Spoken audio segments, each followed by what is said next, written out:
Ahoj všichni, hostíte mého dnešního videa a už po třetí se omlouvám. Fakt mi blbne mobil, je to divný zvuk. Jsou to nákupy za měsíc únor, jdeme na to. Koupila jsem si teda peněženku, takovou kytkovanou, kterou jsem si sem zapomněla vzít a pak takový představím na Facebook. Pak jsem si koupila odlakovač na nechty, takhle normálně zbylé, to bylo měsíčku hodně odlakové nechty.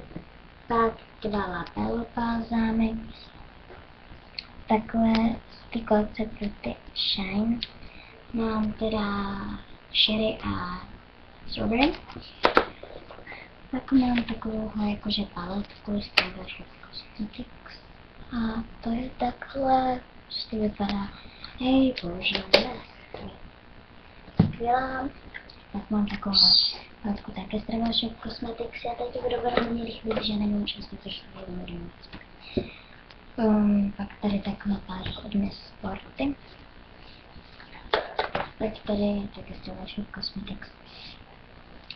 To je jakože má být balzam, že tam je bubble. A mi to připadá spíš jako normální klasická rtínka.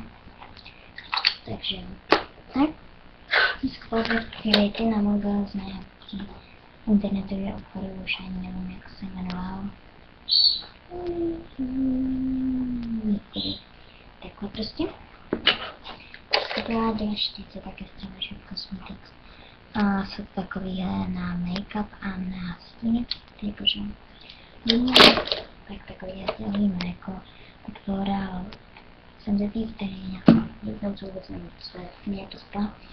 Pak mám ten spray, což je jakože na vás neskáte nějaká barva a to je tak spira Snape. Pak mám Mama chodím, ano, má taky sám. Máme nějakou značku a tam mám takový krém hodinu. Krásně volou. Pak mám kleštičky na rostlinovní, pinzetu a tady to.